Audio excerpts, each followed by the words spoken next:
Gather your expedition teams and prepare for departure. This is our preview of Escape from a Dying Planet.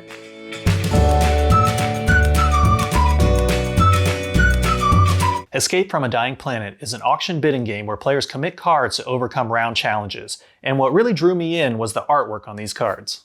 There's a lot of luck of the draw and press your luck elements in this game, which some people love and some people hate. We'll tell you all about it after this quick how to play.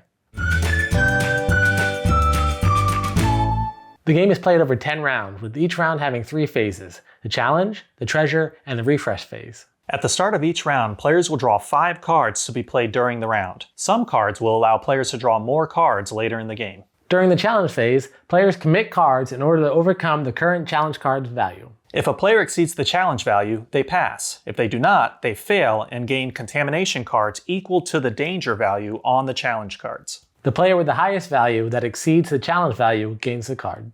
During the treasure phase, players commit cards to outbid other players for treasure cards, which have special abilities that can be used later in the game and also give victory points at the end. After that comes the refresh phase, where the challenge cards and treasure cards are reset and players draw back up to their hand limit. At the end of the game, players add up the points from their treasure cards and subtract points from their contamination cards. The player with the highest points wins. We were sent a copy of this game by the creators so that we could do this preview video. So thank you BrainWave Games for sending it to us. The first thing that you'll notice when you start playing this game is that there's a lot of interesting artwork that really adds to the theming of this game. So the concept is you're on a dying planet, you gotta gather your troops, you gotta escape, you gotta gain treasure without gaining any of the contamination cards. And all of the artwork is fun and it really adds to the theme. All the characters have their own unique design and style, and it's really vivid and vibrant, and I really enjoyed it. When we first cracked this open, I initially thought it was a deck building game where you had your typical, okay, here's my cards, play these, win this card, deck build. However, this is almost like a reverse or negative deck build. For the most part, the cards that you're adding, these contamination, are, well, they're gonna hurt you. So you wanna try not to deck build pretty much. There is a slight level of deck building to this game. If you have the highest value in the challenge phase, you gain the challenge card, which could give you an ability.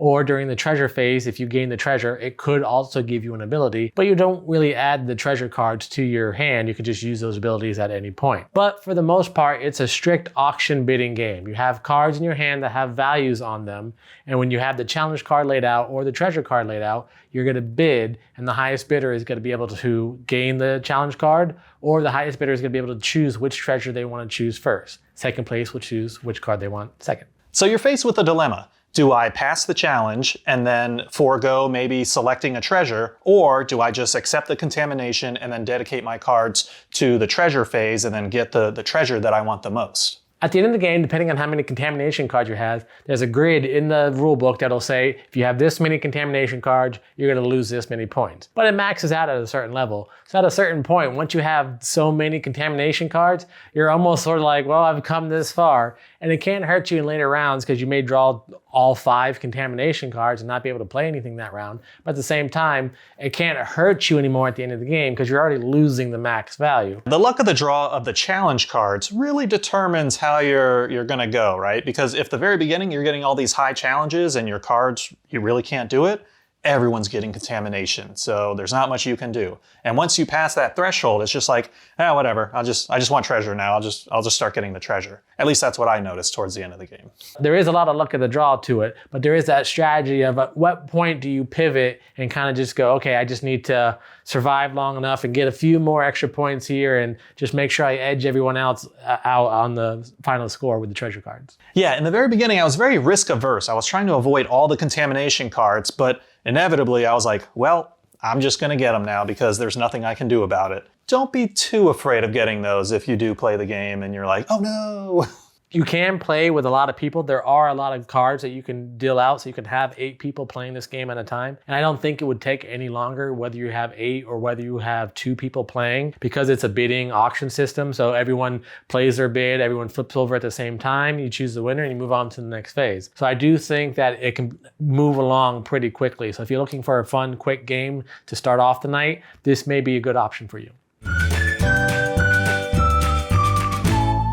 Overall, space theme, technology type games I really enjoy, so I like the artwork on this, the theming, it's great. Mechanics wise and just kind of learning what treasures I might want to go for, it kind of took me a little bit to get used to, and then like I said, that dilemma of choices that I have to make, took me a little bit later to come to terms with it. So overall, nice, quick, fun game. Might play it again. Overall, I love the artwork and the theming of this game. I love the science fiction elements, and I love the artwork that goes along with that theming. If you're a fan of auction bidding games and you like that press your luck, luck of the draw, high risk, high reward type of a game, this game could be for you, so you should definitely check it out. And that was our preview of Escape from a Dying Planet. What'd you think? Are you ready to grab all the treasure and make a quick getaway? Let us know in the comments below. If you're enjoying our content, please like this video and subscribe to our channel. And if you'd like to back Escape from a Dying Planet, check out our description for all the links. Until next time, I'm Lee. I'm Kenny. Now go party like a board gamer.